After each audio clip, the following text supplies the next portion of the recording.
Ella es Ali Sánchez de Cuba para el mundo. De Banao para el mundo. Yo considero que tuve una infancia, te digo, pese a todas las necesidades, porque obviamente en ese momento yo no sabía que existían otras cosas. Exacto. Fue feliz. Cada vez que yo escucho mariachis o música mexicana me remonta a mi abuelo. Eran 3 trabajos y tuve que dejar 2 el día que me quedé dormida como manejando hacia la casa, que dije, ay no, me va a pasar algún accidente si sigo con este mes. Yo no comparto nada que a mí me pueda dar tristeza. De hecho, yo sigo cuentas que me inspiren, que me den alegría, porque ya para tristeza es demasiado con los de uno, ¿no? Y a mí cuando mi prima me llamaba y me decía, te tengo un pantalón, yo me moría. Y para mí era, wow, tengo un pantalón. Exacto. Y entonces yo sé lo que significa que alguien te regale, aunque sea una toalla cuando tú llegas. Para mí no hay ningún trabajo deshonroso y todos te enseñan algo. ¿Quiénes son esas personas que te dicen a ti? A ver, Ali, cabecita arriba. Mi esposo es el número 1. Los colores, sonidos y sabores de mi tierra son presentados por Miyako Doral, cocina japonesa con un toque peruano. La Francia Joyería. ¿Qué tal? ¿Cómo están? Sean todos bienvenidos a una nueva edición de Colores, Sonidos y Sabores de mi Tierra. Si ya están acá, recuerden darle like al canal, suscribirse, compartirlo y cualquier cosa, hacer un comentario sobre lo que vamos a ir conversando. Hoy tengo una invitada súper especial que conocí a través de las redes sociales, pero ha sido una mujer que me ha sorprendido por su capacidad de actuación. Ella es modelo, ella es presentadora, pero lo más bonito es que hoy voy a descubrir una cultura que he aprendido a querer muchísimo por las personas que tengo alrededor. Ella es Ali Sánchez de Cuba para el mundo. De Banao para el mundo. ¿Cómo estás? Bienvenida. Bien. Gracias por invitarme. Bienvenida a Colores, Sonidos y Sabores de mi Tierra. Para mí es un gusto tenerte porque es descubrir, como lo dije en la presentación, una cultura totalmente distinta, pero a la vez muy parecida a la venezolana, porque somos latinos. Exacto. Y eso nos identifica, ¿no? Tú sabes que yo no conocía a muchos venezolanos. Primero, gracias por invitarme. Estoy muy agradecida que me hayas tenido en cuenta como cubanita. Eres la primera cubana que tengo. Yo trabajaba en un canal que había un reportero que era muy amigo mío, que era venezolano, y a partir de ahí empecé a conocer un poquito más de ustedes. La cachapa, que es mi plato favorito, y las arepas también me gustan. Muy bien. Yo quiero descubrir, Ali, esos colores, sonidos y sabores que han estado presentes en tu vida, pero quiero conocer primero cómo fue tu infancia. ¿Cómo fue esa infancia vivida en la isla, en Cuba?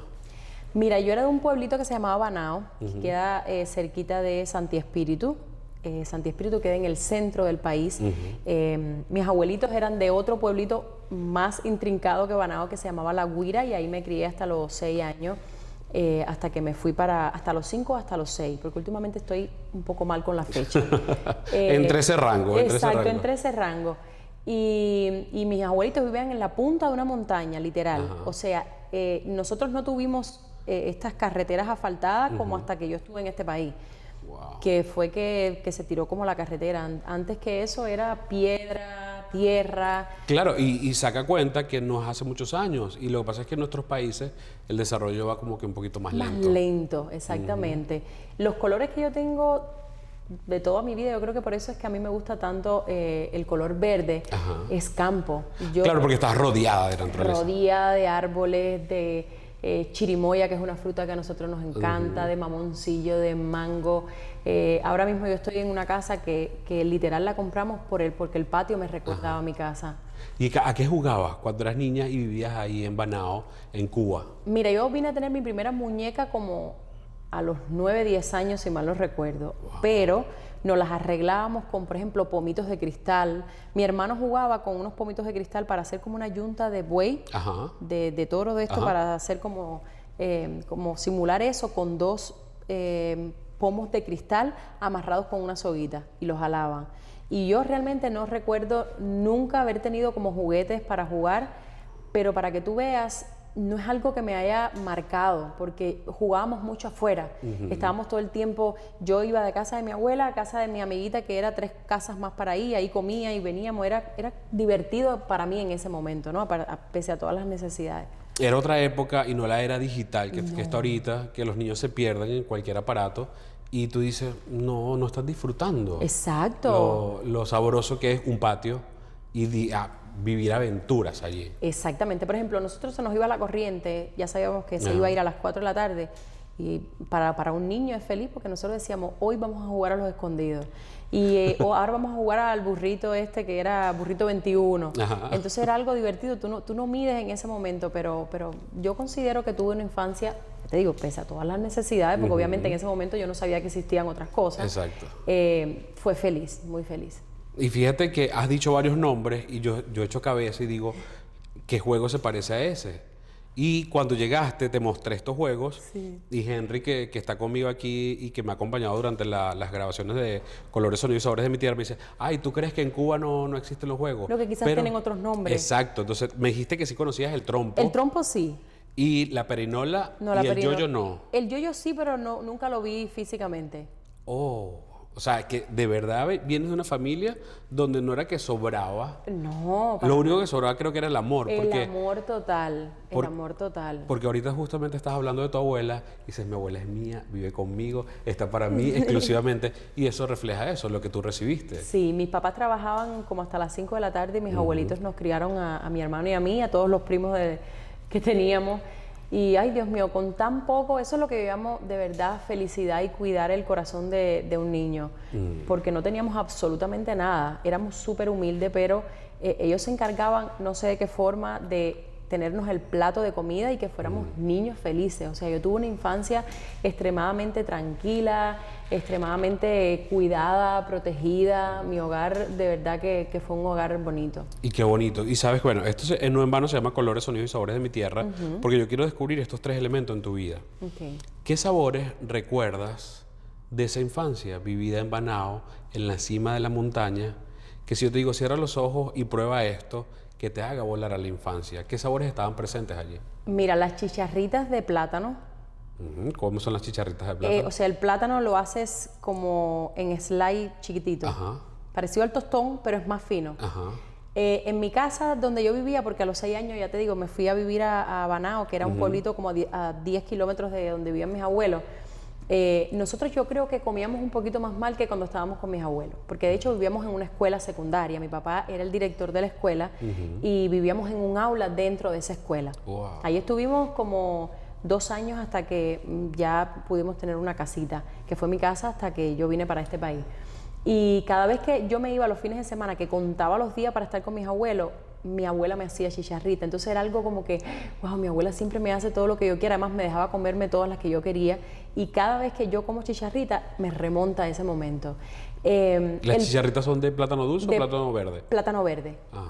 Y el puerco asado, que era de 31 en 31. Cada año, para Cada recibir el año año, nuevo. Pero me recuerda mucho por el momento que pasábamos en familia. O sea, que tú te pasabas el año entero criando un puerco que después lo matabas el 31 y era el momento donde toda la familia se reunía, mis tíos, era como una ceremonia, que todo el mundo estaba ahí. Entonces también me recuerda el puerco asado. Y creo que más nada. ¿Y de bebidas? ¿Recuerdas alguna bebida que tú digas, cuando tomo eso, vuelo directo En la allá? vida. Porque yo me vine a tomar una Coca-Cola como a los, no sé, como a los 16 años cuando me fui a estudiar para La Habana. Antes no recuerdo como no era un asequible sabor. eso. No era un sabor que recuerde. Cuba está rodeada de, o ha parido muchísima gente talentosa en la música. ¿Qué sonidos recuerdas? ¿Habían sonidos particulares que escuchabas tanto en casa de tus abuelos como en esa casa que lograron tener después de vivir 2 años en un aula de una institución pública? Los mariachis mexicanos. A las 5 de la tarde había un programa que no recuerdo el nombre, que de hecho cada vez que yo escucho mariachis o música mexicana me remonta a mi abuelo, que mi abuelo falleció hace 2 años y medio. A las 5 de la tarde en ese programa lo ponía, era un programa de radio, lo ponía y mi abuelo se sentaba y entonces ahí él nos vigilaba en lo que pasaba eso, ¿no? Y era muy cómico porque el programa duraba 1 hora, entonces yo sabía que durante esa hora que él estuviera escuchando música yo podía jugar. Y él nos vigilaba. Exacto. Entonces, esa música la recuerdo mucho, mucho, mucho cada vez que la escucho. Y ya me hablaste de los colores, esos verdes. ¿Tienes algún paisaje tatuado en tu memoria que cuando lo cierras dices, estoy ahí y disfruto tanto ver los colores de un atardecer, de un amanecer, que hayas vivido ahí en Cuba? La vista que tenía en la casa de mis abuelos. Al vivir en una montaña, se veía como todo el pueblo abajo, entonces detrás se veía como una represa grande.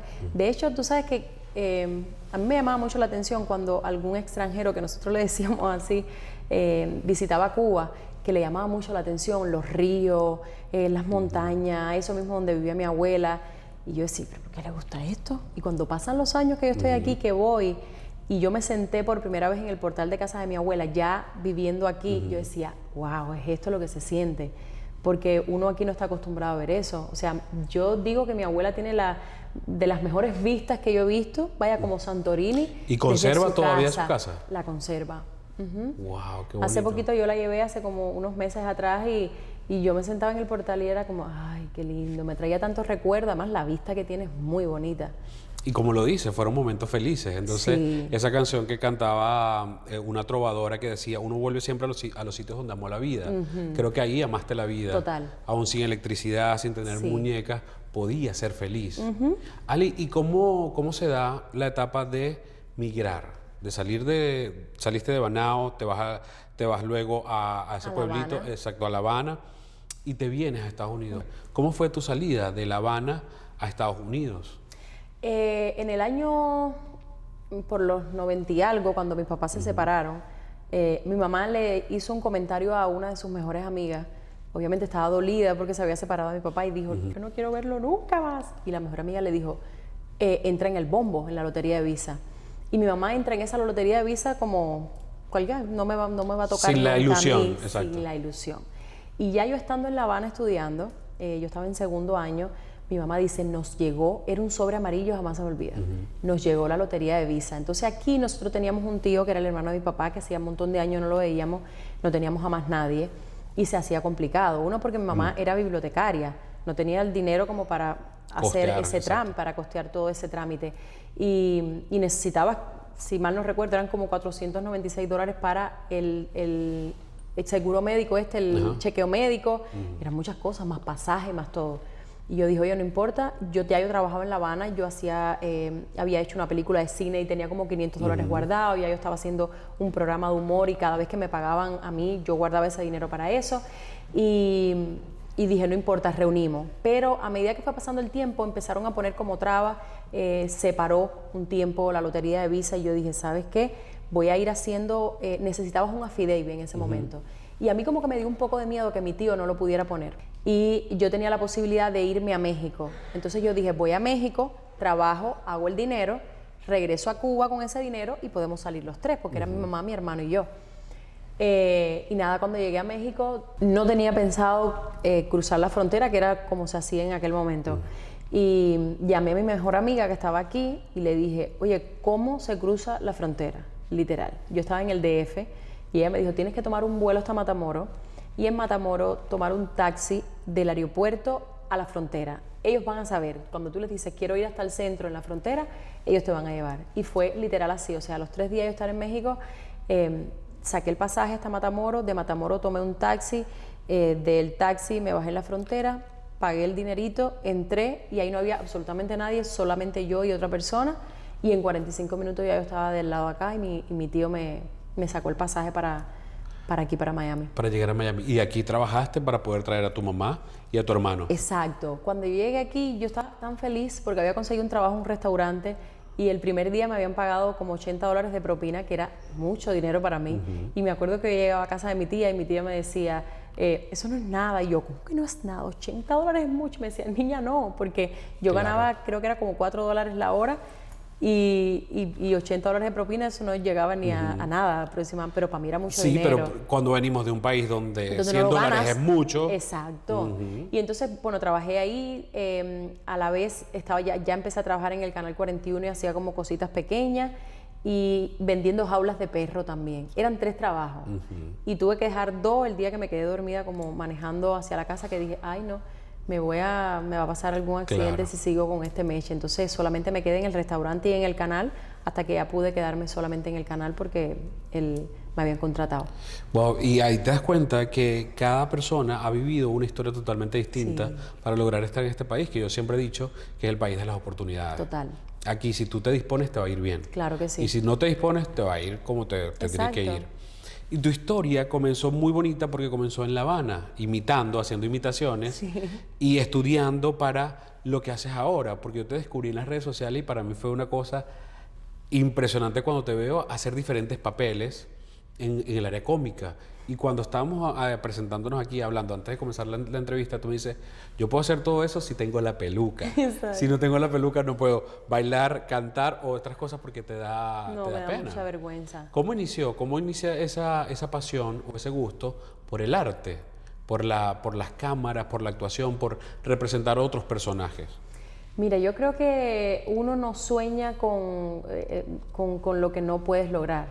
Y para mí era imposible que yo, por ejemplo, una niña del campo donde no tenía ningún familiar en La Habana que me pudiera como dar ese empujón que uno necesita, fuera a lograr todo. Yo todavía me impresiono y todos los días de mi vida doy gracias por cada cosita que yo logro, así sea pequeña, porque yo digo, yo esto ni me lo imaginé, o sea, yo no estaba destinado para mí, pero yo decía, esto no va a ser para mí nunca. Por eso yo siempre trato de cada vez que conozco a alguien, sea quien sea, le interese el arte o no le interese, siempre le trato de dar un poquito de empuje y de apoyo, porque yo digo, confía en ti, porque yo no lo hacía y mira todo lo que he logrado. O sea, que si tú te propones y confías, vas a lograr el doble. Yo siempre, por alguna razón, era como la payasa de la fiesta de mis amigas, y las mismas amigas fueron las que me dijeron, oye, tienes que ir a la escuela de arte en La Habana. Pero imagínate tú, ¿cómo te vas a imaginar tú que viviendo en un campo sin una palanca, como le decimos nosotros, yo iba a poder aprobar eso? Y yo juraba que era como los hijos de mamá y papá, o que tenías que tener cierta preferencia, y para nada. O sea, de hecho yo en mi año fui la única mujer cubana que entró, porque la otra muchacha era mexicana y los otros eran varones que habían aprobado el año anterior. O sea, se presentaron miles de jovencitas, y yo caí entre esos 7 que entraron en la escuela. Eran 7 nada más que entraban. Solamente 7. Primero hacían una prueba como en cada región, ¿no? En el centro del país, en el occidente y en oriente. Cuando tú aprobabas ahí, no era que ya te habían escogido, tenías que ir a La Habana. A la principal. Y entonces en La Habana te tenías que tirar contra las de la ENA, que era como las que estaban súper preparadas y habían pasado el high school, y era muy difícil. Y yo me acuerdo que yo era el número 3, y cuando a mí me dijeron el número 3, yo todavía pensaba que me quedaban más pruebas. Me decían, no, ya tú entraste. Wow. Y fue una época también súper bonita para mí, porque era la época, mi mamá y mi papá se habían separado. Entonces, por esos meses lo habían intentado y no funcionó, y casualmente, antes de yo irme a La Habana a hacer el examen, ellos se habían separado. Mi mamá estaba destrozada, la familia estaba triste, ¿no? Y yo tengo la imagen de yo llegando, cuando aquello no había teléfono, o sea, era imposible. Nosotros no teníamos teléfono en la casa, y en la escuela yo tampoco sabía llamar. Y mucho menos los celulares, entonces. Entonces mi mamá se tenía que enterar cuando yo llegara si había aprobado o no. Y la guagua, el bus nos dejaba, mi casa era así por una calle lejos, y la guagua te dejaba ahí y tú ibas caminando como 200 metros hasta llegar. Entonces mi mamá me estaba esperando en el portal, y fue como, o sea, yo tengo la imagen clara de, oye, mamá, aprobé, y fue para mí lo máximo, porque dije, le voy a dar una alegría en su vida que en estos momentos no la está Claro, pasando en ese bien. momento de tristeza le brindaste un rayito de alegría. Un rayito de alegría, así mismo. Exacto. Y eso te ha traído hasta acá. Ahora eres presentadora del News Café para Univisión. Estás haciendo shows que están llenos, están soldados, y eso es impresionante. Y tienes cada personaje en tus redes sociales, es una cosa más divertida que la otra. Cuando hablas con Yoyi, que le dices cabecita arriba, Yoyi, me muero de la risa. En estos días hay un personaje que es una presentadora que no deja hablar a su invitado. Una cantante. Es muy bueno. Una cantante con ego. ¿A quién se le ocurren esos personajes? ¿Son tuyos? Sí, o sea, el de Yoyi, este personaje de Yoyi, a mí se me ocurrió hacerlo hace un montón de tiempo, porque algo pasó con Instagram, que decían que te iban a limitar tu cuenta si grababas solamente videos así, y yo soy sola. Entonces yo decía, ¿cómo yo trato de grabar que sea como por planos? En ese momento yo estaba estudiando en Miami Media School, que me dije, voy a pasar la escuela, lo pasé. Y estaba en el lío de la edición y de los planos y la contra no sé qué, y yo, lo voy a hacer. Y entonces el muchacho que hace Yoyi, que es mi familia, él es la pareja de mi cuñada. Y señores, no es su esposo. No es mi esposo. No es su esposo, hay que aclararlo. No es mi esposo. Él siempre está en mi casa, porque es mi familia, ¿no? Y siempre está jugando con mi niña pequeña. Y ese día, él siempre le pinta un montón de payasadas. Y ese día estaba con una peluca de las tantas que yo he comprado por Amazon, y la tenía puesta. Yo le dije, mira, que Instagram me va a limitar si no a un video con planos diferentes. Y él me dijo, yo no voy a hablar. No, le dije, ni te vas a ver, nada más que el pelo, para que parezca que estoy hablando con alguien. Y su pareja grabó el behind the scene, el detrás de cámara. Y lo subimos como, mira el trabajo que pasamos para grabar porque nos reíamos Ajá. y era muy simpático su cuerpo con aquella peluca. Y mira, gustó tanto que al otro día me decía, voy para allá, pero no hablo, no vas a hablar. La gente me dice, ¿por qué no hablas? Es que E me da mucha incluso pena. han ido a programas de radio y los han montado y yo así como, pero ya, ¿cómo vas a hacer? Porque él no habla. No Entonces tú habla. le dices, Yoyi habla, di algo, Yoyi, y yo... Porque no. supuestamente él habla conmigo, pero Exacto. no con la gente porque le da Ajá. pena. Y, ay no, y los mensajes que nos mandan diario, tan bonito. Yo empecé a hacer humor en las redes sociales en la cuarentena, porque antes yo no hacía humor, yo subía que si la foto con las niñas, que si la foto con mi esposo, era como más serio, porque yo soy así, yo soy penosa. Y en la cuarentena yo hice un día un vivo con el personaje de la cantante, esta como de 2 horas, y al otro día recibí tantos mensajes lindos que yo estuve, te lo juro, como 1 hora llorando y emocionada porque yo decía, oye, a veces uno hace algo y no sabe el impacto que puede lograr personas que habían perdido a su mamá el día anterior, personas que habían perdido sus hijos, parejas que se habían divorciado Perdido y el decían, trabajo, tú eres mi todo. rayito de luz, mira, cuando yo estoy triste te busco. Y yo dije, ok, yo voy a hacer esto para esas personas. Aunque yo me sintiera mal, aunque yo estuviera enferma, aunque yo no tuviera un buen día, yo decía, hay alguien que la está pasando peor que yo, así que yo le Lo voy a voy a dar hacer. aunque sea, y mi red es eso. O sea, yo no comparto nada que a mí me pueda dar tristeza. De hecho, yo sigo cuentas que me inspiren, que me den alegría, porque ya para tristeza es demasiado con los de uno, ¿no? Claro, y todo lo que has vivido, y me gusta mucho ver en tus redes sociales la forma en la que educas a tus hijas también. Sí. Tienes 2 princesas hermosas y en estos días que subiste que estabas arreglando los closets, Sí. sacando todo y educando a tu chama, decirle,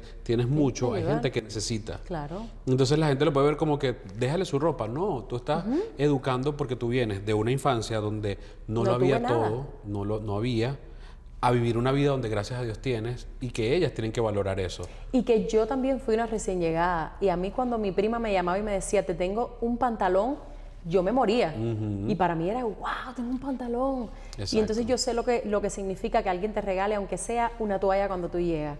Por eso yo le decía, tienes mucho y tienes que dar. Ali, ¿de qué forma le estás compartiendo la herencia latina y cubana a tus hijas? Porque tus hijas nacieron acá. Nacieron en una nación donde el idioma es totalmente distinto. Aun cuando hablemos español, el idioma nativo de acá es el inglés. Exacto. Y las costumbres y todo es totalmente distinto a ese Banao o esa Habana donde tú creciste. ¿Cómo le compartes a ellas la herencia a través de estos elementos, de los sabores, de la música, de los paisajes? Mira, con respecto al inglés, mi esposo es un militar con ellas. De hecho, que yo a veces le digo, te pasaste. Y él dice, no. El otro día nos pasó algo lindo porque pasó algo en la escuela y la maestra hizo que todos los alumnos hicieran una carta en español a sus papás. O sea, y nosotros nos quedamos así como que, wow, qué orgullosos nos sentimos porque era una carta de 2 páginas con un perfecto español, con una perfecta ortografía. Él insiste mucho en que el inglés ya lo tienes, el español no lo vas a perder, porque aquí está tu bisabuela, aquí está tu abuela que no habla inglés, y tienes que saber hablar perfecto español. Con respecto a la música, nosotros oímos todo el tiempo, casi todo el tiempo, música cubana, más mi esposo que yo, pero todo el tiempo le está inculcando eso. Con los sabores, en mi casa es full comida cubana. Si salimos, ella es la que a veces pide, no, quiero probar el sushi, la grande, la de 11, déjame probar la langosta, déjame probar el ceviche, a ver qué sabe. Claro, para descubrir cosas Para nuevas. descubrirlo, pero nosotros es totalmente comida cubana. ¿Y tu abuela le hace a ella las chicharitas que te hacía a ti? Ya no, porque ya no cocina mucho. Le dijimos, ya tu tiempo pasó, ya tú ahora es a relajarte y a descansar. disfrutar. Pero mi abuela es de las que se sienta y la deja que la peinen, que le halen los moños. Mi abuela es una abuela muy presente y ellas la adoran. Qué bonito. Ali, ¿qué mensaje le darías tú a una persona que está llegando, así como te tocó llegar a ti, cruzar la frontera y que tu tío te mandara un boleto para que llegaras a Miami y cuando cobraste esos primeros $80 en propina pensabas que era una fortuna? Pero hay mucha gente también que viene con una idea preconcebida, es. totalmente tergiversada, porque le pintan esto como una maravilla. Claro. Y al principio no es la maravilla. ¿Qué consejo le das a esa persona que llega pensando que es la gran maravilla, pero que al principio vas a chocar con una realidad muy fuerte? Mira, a mí me hizo sentir bien y me hizo estar tranquila conmigo misma en yo decirle a mis tíos, que los 2 se portaron súper bien conmigo, esto va a ser por un poquitico tiempo, solamente déjenme yo empezar a trabajar duro, a ahorrar el dinero para mudarme. O sea, yo se los hice saber. porque también el que está aquí se asusta un poco con la gente que llega, que no vayan a entender cómo funciona, que se vayan a pasar X tiempo y la privacidad y demás. Yo amo tener batallón de gente en la casa, pero es complicado para muchos también. Y cuando tú llegas, tú no entiendes eso, porque tú lo que quieres es ayúdame y no me interesa lo demás, ¿no? Pero si tú dejas eso claro, yo estoy segura que nadie te va a decir que no.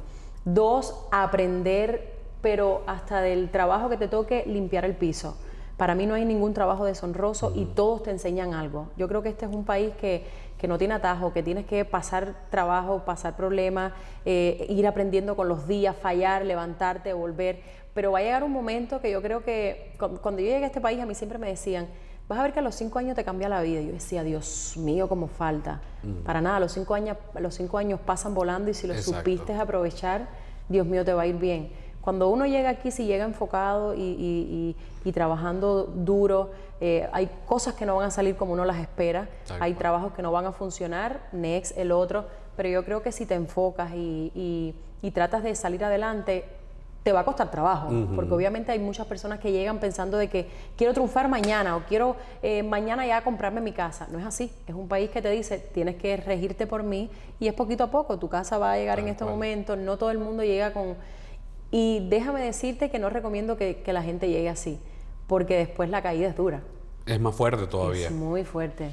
Ali, ¿qué significa el éxito para una muchacha que creció en una montaña viendo el pueblo desde arriba, donde no había de todo, donde había escasez de muchas cosas, menos de amor, que se va a La Habana, que llega a este país y empieza a tocar puertas, empieza a darse cuenta que sus representaciones pueden ayudar a los demás? ¿Qué significa el éxito para una persona que ha recorrido todo esto? Mira, para mí el éxito es estar en paz contigo misma. El éxito para mí es esa sensación que yo siento cuando ayudo a alguien. El éxito es estar bien con la familia, que tenga salud, que si tienes hijos estén bien, que aunque las cosas no te salgan bien, cuando tú estás contento, feliz contigo, con tu vida, eso para mí es el éxito. Porque te pueden salir mal las cosas, pero como tienes la base fuerte, tú dices, será el próximo. Y si no es este, pues es el otro.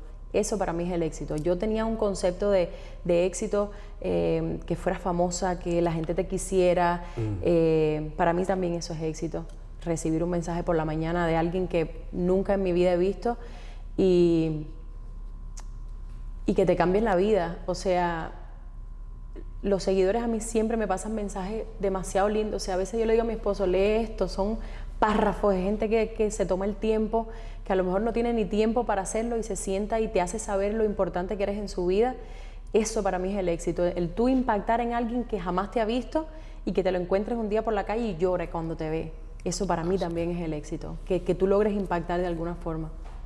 ¿Has tenido o quiénes son esas personas que te dicen a ti, a ver, Ali, cabecita arriba, esto va a pasar, va a estar bien, tú tienes todo lo necesario para alcanzar lo que tienes? ¿Quiénes son esas personas en tu vida? Mi esposo es el número 1, pero desde que nos conocimos. Yo tengo una frase de él que llevábamos como 4 días y él lo único que me decía es, todo va a estar bien, todo va a estar bien. Y yo tengo varias personas que son mis personas vitaminas, que son las que yo llamo cuando estoy de verdad con la cabecita abajo, y que son personas que con solamente contestarme el teléfono y escucharme, me cambian a mí el día. Mi mejor amiga Lice, que vive en Houston, que somos amigas hace más de 15 años, mi mejor amiga Heidi, mi mamá, mi papá, mi hermano, y las niñas que son como el que no te dicen nada, pero con un abrazo ya se quita todo. Son esa gasolina necesaria. Sí. Si yo te pido que le presentes a una persona que no conoce la isla, como es mi caso, que no conoce Cuba, que se le presenten estos 3 elementos, que le regales un paisaje, que le regales un sonido y un sabor. Ok. ¿Con qué elementos le presentarías a una persona, o me presentarías a mí, que no conozco Cuba, la isla? El color te lo representaría con el verde total. Para mí Cuba es verde, es palma, es tocororo, es esa cosa de campo. Un sonido te diría que Benny Moré. Y un sabor te diría que puerco asado. Muy mal con el puerco asado y los Estás maduros. estás esperando que sea el 31 para comer puerco Si tú asado. fueras a mi casa, yo te sirviera puerco asado con gris y maduro. Y sonando Benny Moré de fondo para Exacto. sentirme allá. Viendo las montañas. O sentaditos ahí en el patio con la mata de mango. Total. Ali, yo estoy agradecido de conocer a una chica tan espectacular, que es modelo, presentadora, actriz, pero que además de todo eso es una madre que quiere que sus hijas representen bien la herencia hispana. Total. Que la herencia hispana le gusta dar, le gusta compartir, le gusta estar ahí con los demás. Porque cuando llegamos a este país, las circunstancias nos hacen sentir como que un poquito más frío, más distante. Porque ya no tienes la misma distancia, ya no son esos 200 metros que donde Claro. te dejaba la guagua hasta tu casa, sino que tienes que rodar para llegar a casa de tu abuela o a casa de tu mamá. Entonces empiezan a existir las distancias. Pero tú has querido que tus chamas crezcan teniendo algo cercano como es a su abuela, a su bisabuela con ellas. Y eso es digno de admirar. Porque que una madre se tome el tiempo, además de entretenernos a nosotros, los seguidores que tienen Instagram, a la gente que entretiene en el News Café y en todo lo que hace, pero que se dedique a su familia, eso es digno de admirar. Sí. Así que yo estoy agradecido por conocerte y por conocer a una mujer tan extraordinaria, de verdad que sí. No, gracias a ti.